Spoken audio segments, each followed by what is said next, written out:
Record.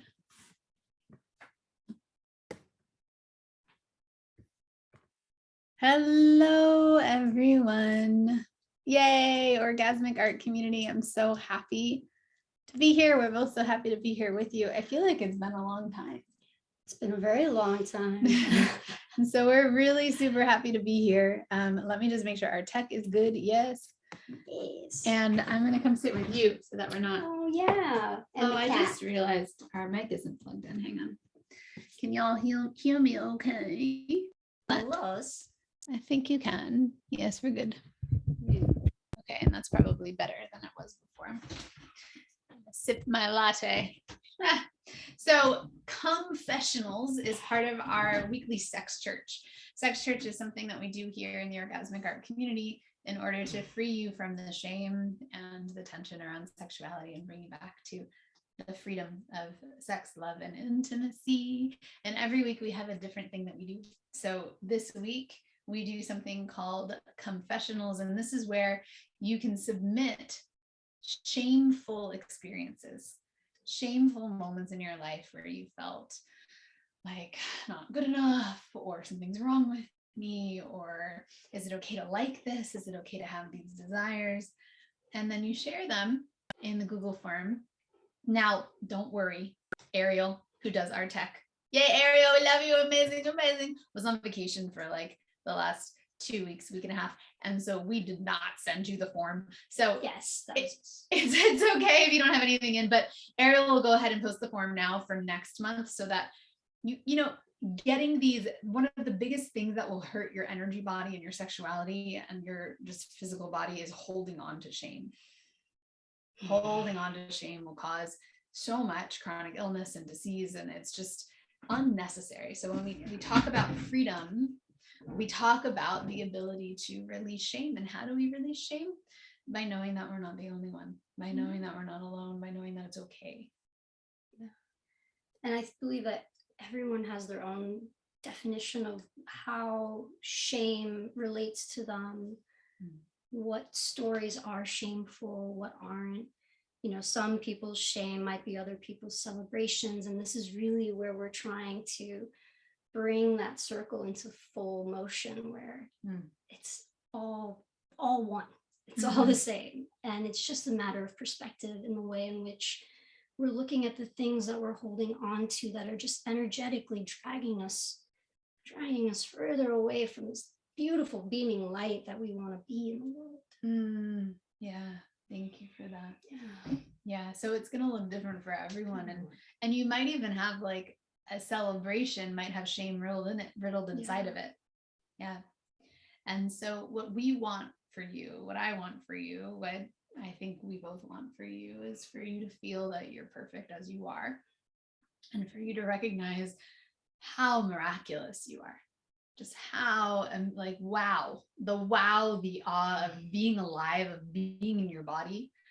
And we have tools that can support you to get there, but releasing shame is one of my favorites. It's the best. So since we don't have any confessionals right now, which is totally fine, sit with us live today or on the replay and just think, where does shame show up around your sexuality, around your relationship with others? Right now, this month, we're working on interrelating, co-regulation. How do we meet others? How do we hold others? Yeah, so just feel into it. Take a moment and like close your eyes and drop in. And just feel, where are the pieces of you that feel not good enough, or that feel like you're too much, or that feel like you should be something else, or just see if you can find those little moments of tension around your freedom to love. Yeah, and then when you have something, you can either type it here in the comments if you'd like to share it publicly, or just stick it in the Google form that Ariel will post probably magically either right now or in a little bit when she watches this. So you'll be able to post it there. You can also DM me anonymously if you'd like, and I'll put that in our next round. So since we don't have any live right now, what Sabs and I are thinking of doing is sharing some of our human parts, some of the parts of us that feel shame, which is so normal. So normal. So I actually had, You have one? I had a moment where I encountered an individual who was in the act of something that I'm often shameful of, and to connect with that individual in that process. So heads up, I am an avid cannabis, like, oh, teaching plants, love it. I really do believe in its medicine. And so for me, I have always utilized it in that sense of a way of going inward. And one of my practices that I love doing is a walking meditation. And so generally what I'll do is I'll have some cannabis and I'll walk and smoke and just breathe, get into my feet. But because I'm born and raised in Astoria, what comes up a lot for me is this okay? Am I going to run into someone that I know? How do I connect to this person when I'm in this state? Do I want to?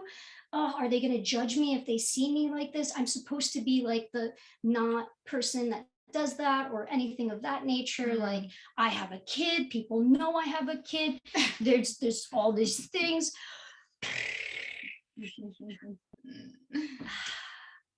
And today on my walk, I connected with an individual who, when I first started recovery, I leaned on this person. I thought they were just so light. They reminded me of my father so much. You mean alcoholism recovery? Alcoholism recovery. Follows. Thank you. No problem. Yeah. And yeah, and we kind of saw each other at the end of the block, and it was just like, light coming in, and I could smell the cannabis. And I could see this individual smiling and glowing and just like coming straight for me, and like in their finger was a little cannabis. And I was just like, oh, and we had the most beautiful, heartfelt, connecting moment of love and just, wow, it's been so long. How have you been? Kind of reliving in our history of where we first met and where we are now, and just like that freedom in it. And it was just such a moment of blessing of being like, oh, right, like I get to live I get to be with me. I get to trust me. Because one of the things that he mentioned was how much more he trusted in himself than he did before. Yeah. And how much he knew in him that nothing was going to take away that peace and humility that he has. So I was like, that, yes. So that moment today, I just released a bit of shame, and I'm excited for my walking meditation where I get to just embody and not attach all the thoughts and the moving things of what I should or should not do, how I should look when I'm in my own neighborhood in the comfort of my own body. So yeah, that was huge for me, because I feel like I often have that talk in my mind, and I'm like, no, this is for me. This is for me. Thank you. What a beautiful story. How fun. What a fun moment. Our life will often give us so many opportunities to release shame. It's just whether or not we're conscious and intentional enough in our day-to-day moments for us to recognize it and shift something. So if any of you can share with that story, do any of you also utilize plant medicine and find shame around it, or feel nervous that you're going to run into someone from your past that doesn't get it, right? Or you think that's not going to get it? I'd love to hear, because in connection is how we clear the shame. Yeah. Calvin right now. And it's so funny because I always want to connect when I'm on plant medicine, and then I often get that like, I don't know if people are ready for this. They're always ready for it, baby. Your magic for your magic. Always ready. Thank you. So I think my shame, that the inner voice that I hear most often when it comes in, and for me, what happens is I'll get like a contraction around my heart space. So I get a physical sensation first, and then I can identify the emotion of shame. which is also a bit, there's also a tie-in of fear. It's kind of like the floor is slipping out at the same time, right, from under me.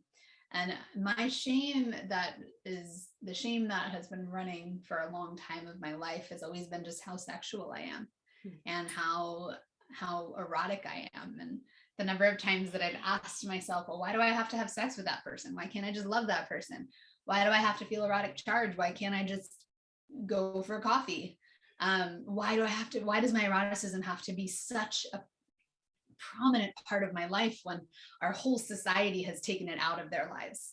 And I felt really isolated in that and alone in that for much of my life. It's one of the big reasons that we have this community, to help me not feel alone in it, because that's just, it's been a thread and a through line of my life forever, my non-monogamy and the way that I love. And I'll often find myself talking myself out of my eroticism, talking myself out of my arousal and my turn on, because I don't want to be so much.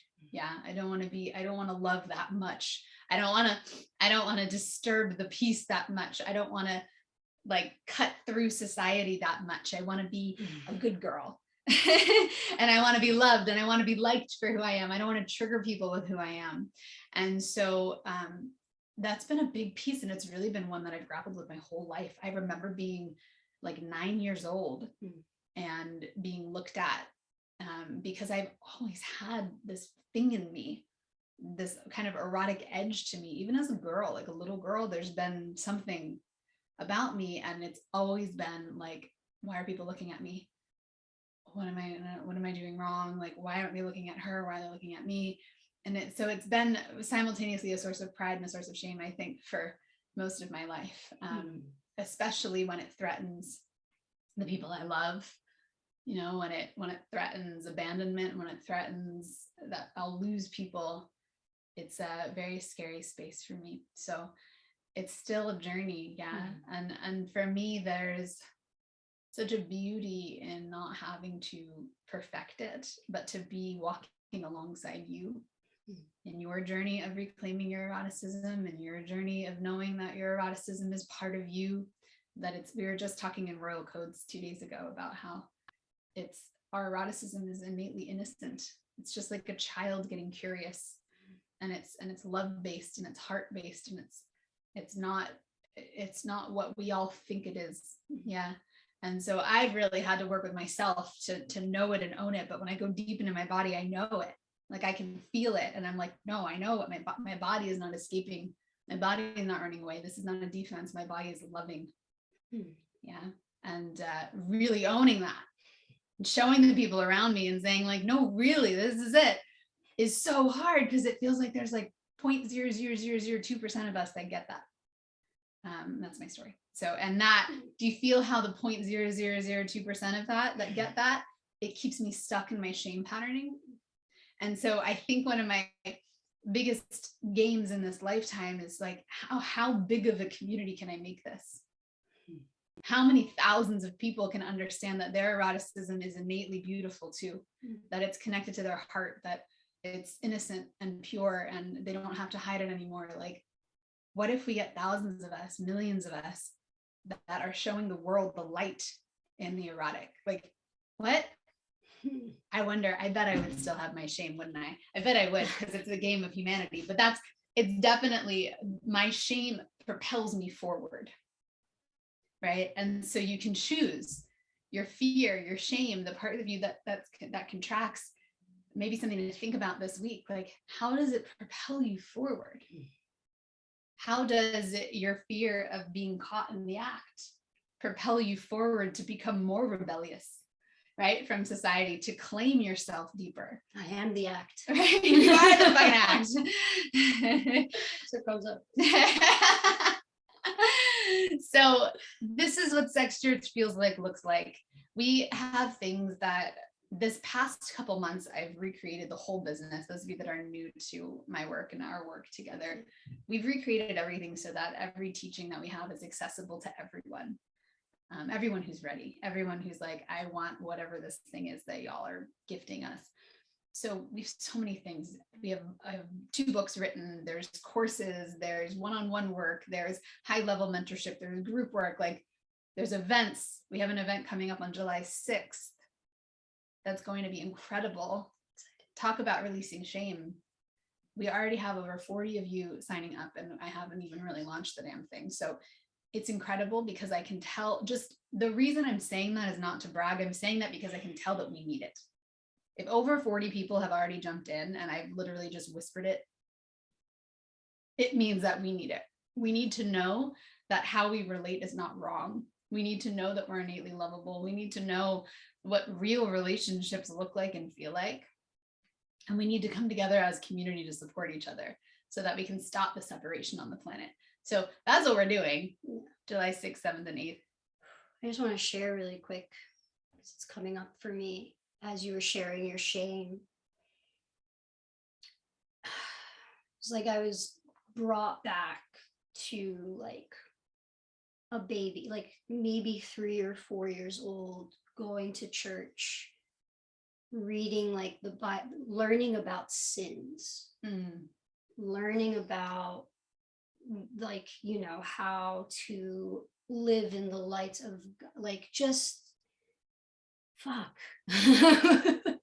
Fuck. From like a child, I can only imagine what else I picked up from that, because I have so much of that still, where I'm learning the innocence of eroticism. And, you know, there's this part as being non-monogamous and being in relation with you and your vision. And I feel like I'm on the other percent of the thing where I actually get the opportunity to learn, to go back and reinvestigate.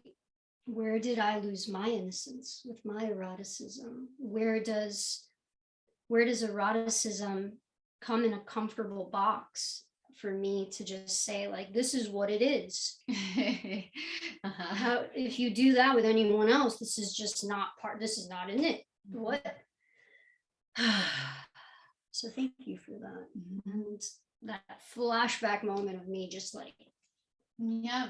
I remember my cousin came with us to church, and I'll leave it at this. My cousin came with us to church one day, and not part of the system of religion. And he looked at all of us and goes, gosh, you all look like zombies right now. And I was like, did he figure us out? And like, I remember running through the hall and like all the aisles with him, and my mom just being like, get back here, what are you doing? Yeah.